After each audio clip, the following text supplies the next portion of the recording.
Okay. So now having plotted the magnitude plot, once again please note that I am only plotting the asymptotes, right? We are not plotting the actual curve as such, right? So now let us go ahead and plot the phase plot.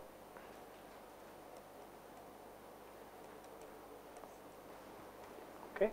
So let us do the phase plot.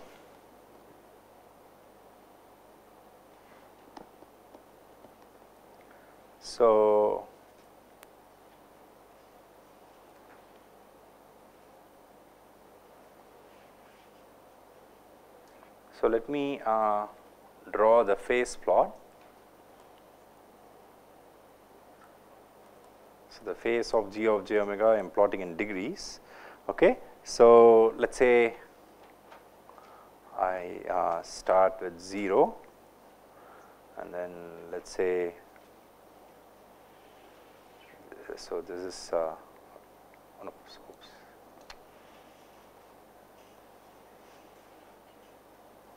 okay, let us say this is minus 90, let us say this is plus 90, fine. Okay. So once again we have 0.1, 1, 10,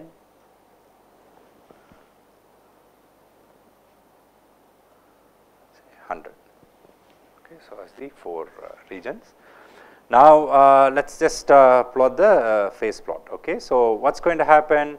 Let us do it for each one factor at a time, right? That is what we are going to do. So let me use the same color code. So what happens to the see, ultimately what are we plotting for? G of s is going to be, let me rewrite the transfer function here. So 0.1 s divided by s plus 1 times 0.1 s plus 1, right? So that is what we are doing. Okay. So now what is going to be the phase contribution of 0.1? The phase contribution of 0.1 is going to be 0 degrees, right? So I draw a horizontal line at 0 degrees. Okay. So this is going to be the contribution from 0.1. What is going to be the contribution from S? Plus 90, right? So that is going to be the same throughout the frequency range.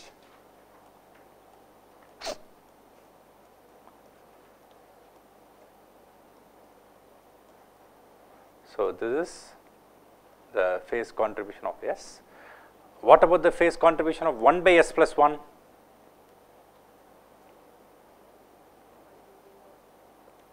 So if you recall, what happens with 1 by S plus 1 is that it's the low frequency value is 0.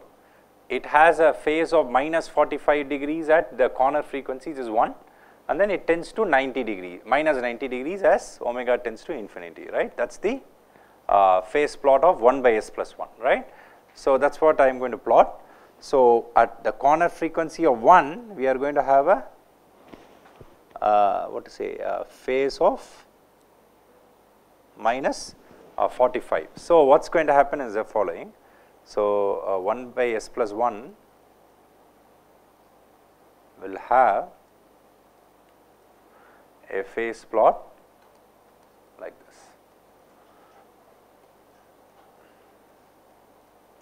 Okay, this is going to be the phase plot of 1 by S plus 1 in green. Now what is going to happen with 1 by 0.1 S plus 1 at the corner frequency of 10, we are going to have a phase of minus 45. Okay. So what is going to happen is the following. So we are going to have a phase diagram of 1 by 0.1 S plus 1 coming like this. Okay. So this is the phase diagram of 1 by 0.1 S plus 1. So now what we need to do is that if I want a phase diagram of the complete transfer function, I just need to add the 4 curves, right? But this is a little bit complex because these are not straight lines, all right? So it's okay, but the thing is that like at low frequencies you will start from plus 90 degrees. That's obvious, right? Because at very low frequencies, the only phase contribution will come from S, because 0.1 anyway will give you a phase contribution of 0 degrees throughout. 1 by s plus 1 and 1 by 0.1 s plus 1 will give you a phase contribution of close to 0 degrees at low frequencies. So, at low frequencies anyway I will start from the value of 90 degrees. So, if you in a sense look at the phase of g of j omega, essentially the formula for this is going to be 90 degrees, because that is what s will give me, minus tan inverse omega, that is what will be the phase of 1 by j omega plus 1, and tan inverse of minus tan inverse of 0.1 omega, because that is going to be the phase contribution of 1 divided by 0.1 j omega plus 1, right. So, I think this is something which we have discussed before, right. You have a transfer function as essentially products of terms, you just add the individual, take the algebraic sum of the individual phase contributions, right. So, that is what we have. So, what we do is that, like in order to plot the net phase plot, we just take the, we just calculate the phase at the corner frequencies, so that we can mark them and draw a smooth curve through those frequencies, right. So, the two corner frequencies are at omega equals 1 and omega equals 10. So, at omega equals 1, what is going to happen to this what to say value? We are going to have 90 degrees minus tan inverse 1 minus tan inverse of 0.1, alright. So, that is what we are going to have. So, what is the value? Can you calculate and tell me? Of course, tan inverse of 1 is 45. What is tan inverse of 0.1?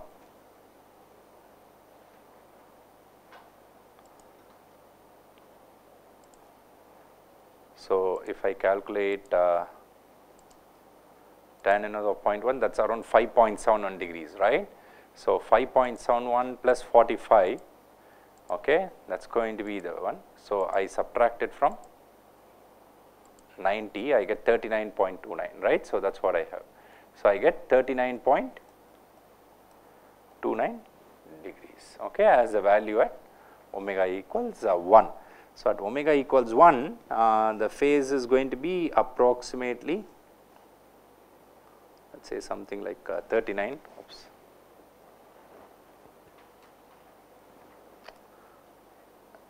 Okay, 39.29. Okay, so this value is something like 39.29. Okay, so that's the value.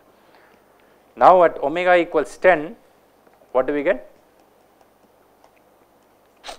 The phase of g of j omega is going to be equal to 90 degrees minus tan inverse of 10 minus tan inverse of 1, right. That is what we will have. So, tan inverse of 1, the third term now is 45 degrees. What is tan inverse of 10? Let us calculate. So, let us calculate tan inverse of 10 and then we will see what happens. So, tan inverse of 10 is this, then I add 45, then I take the negative of this and then I add 90. So, I am going to get essentially the negative of the same number, I am going to get minus 39.29 degrees, that is what I am going to get, right. So, at 10 I am going to have something like this. Okay, so, this is going to be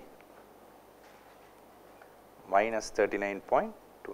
So, what I need to draw is that I need to draw a phase curve which essentially starts from 90 and then like passes through these two points, right, and then ultimately goes to minus 90, okay, as omega tends to infinity. Okay, so, that is what will happen. Why minus 90? Because tan inverse omega will contribute a 90 degrees, tan inverse of 0.1 omega will contribute a 90 degrees.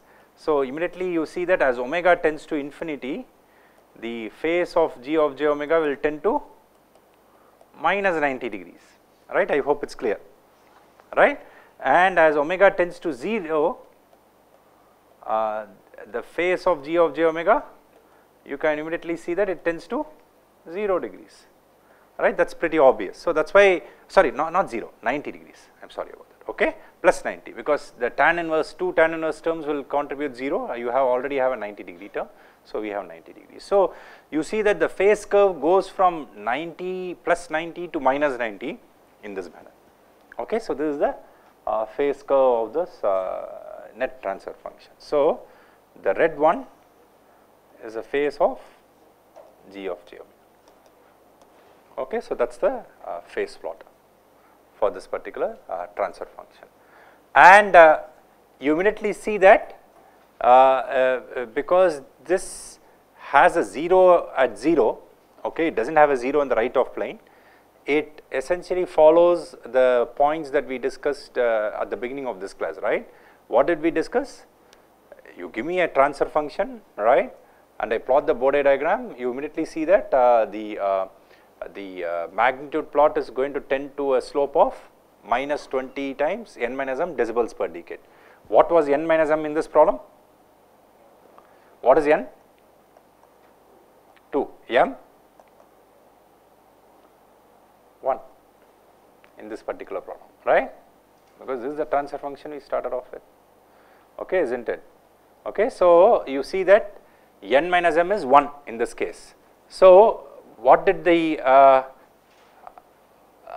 magnitude plot slope tend to at high frequencies? Minus 20 decibels per decade, one could see that, right.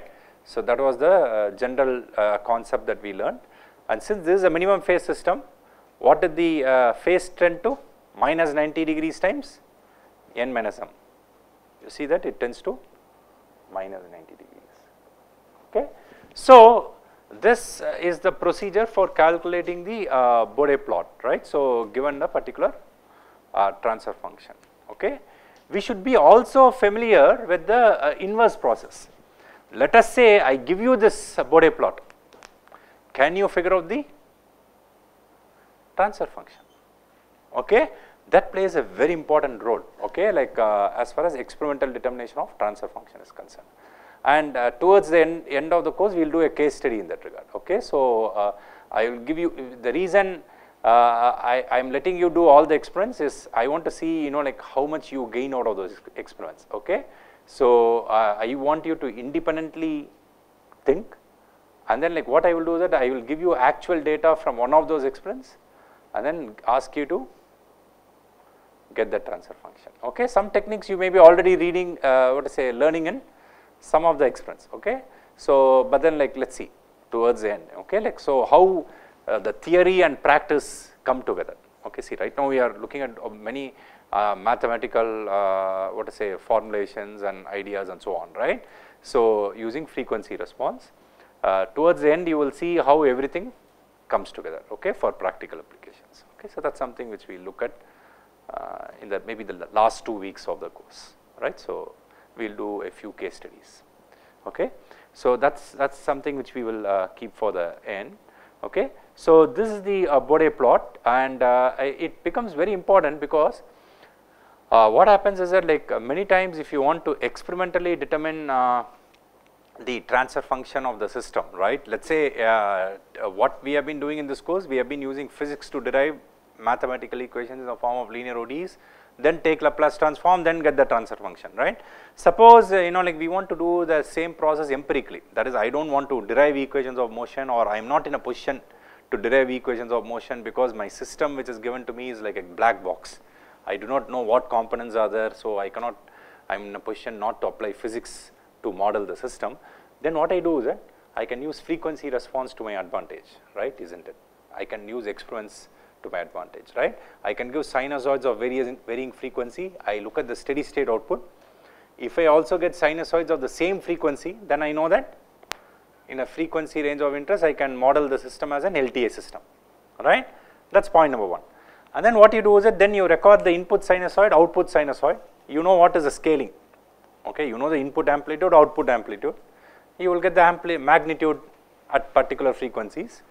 You can also measure the phase shift, right, then you get the phase plot, then you plot the magnitude plot, plot the phase plot, you get the Bode plot, right, and you do the inverse problem, that is given the Bode plot, how do you get the transfer function, okay. That is something which you can figure out, right. So that is an important practical application of what we are learning, okay, as far as the Bode diagram is concerned, right. So anyway, I will give you a few more Bode diagrams to plot as homework, okay. So but right now, you know, like what I am going to leave you with is a bunch of is a set of questions, right. So, I am going to ask you a question, okay, please think about it and try to figure out the answers, okay. Using the Bode plot,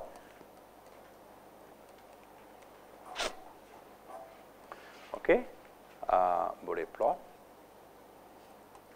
how can one calculate the values of KPE, KVE and KAE. Okay, I think I am using I hope I am using the same symbols, right.